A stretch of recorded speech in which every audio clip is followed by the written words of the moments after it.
चालबाज चीन नहीं आ रहा हरकतों से बाज, एक बार फिर से की भारत से गुस्ताखी। अब की बार चीनी हैकर्स ने बनाया निशाना। एक खुफिया रिपोर्ट से हुआ बड़ा खुलासा। बिल्कुल ठीक सुना आपने, चीन अपनी बदमाशियों से बाज नहीं आ रहा। लगता है कि वो गलवान की यादें भुला बैठा है। शायद इसी वजह से वो एक बार फिर से भारत के सब्र का इम्तिहान लेने लगा है, क्योंकि एक बार फिर से उसकी बदमाशियां बेपर्दा हो गई हैं। उसने अब की बार सरहदी इलाके लद्दाख के पास मौजूद भारतीय बिजली केंद्रों को निशाना बनाया है। यह सनसनीखेज खुलासा हुआ है एक खुफिया फर्म रिकॉर्डेड फ्यूचर की एक रिपोर्ट से।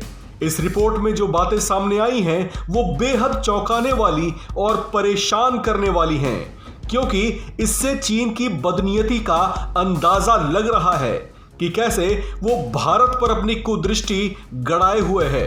दरअसल खुफिया फर्म रिकॉर्डेड फ्यूचर की इस रिपोर्ट से खुलासा हुआ है कि उसने कुछ महीनों के भीतर ही SLDCs यानी Indian state load dispatch centre के संभावित नेटवर्क को टारगेट करते हुए कम से कम घुसपैठ की 7 संभावनाएं देखी हैं।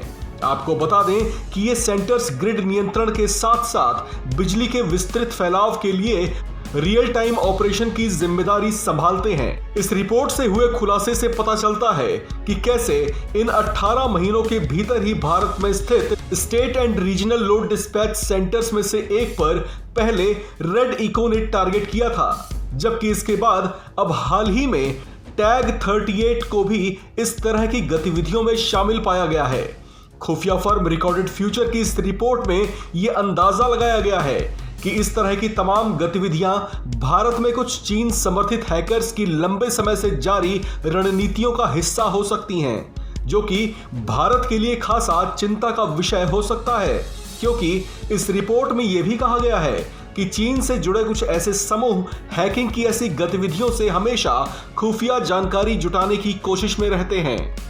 आपको बता दें कि खुफिया फर्म रिकॉर्डेड फ्यूचर की इस रिपोर्ट का यह खुलासा उस वक्त हुआ है जब हाल ही में चीनी विदेश मंत्री भारत के दौरे पर आए हुए थे। उस दौरान भारत के राष्ट्रीय सुरक्षा सलाहकार अजीत डोभाल और चीनी विदेश मंत्री के बीच लद्दाख में तनाव की स्थिति और यूक्रेन विवाद से उपजे राजनीतिक परिणामों को लेकर चर्चा हुई थी। चीनी विदेश मंत्री ने उस दौरान भारतीय विदेश मंत्री S जयशंकर से भी मुलाकात की थी।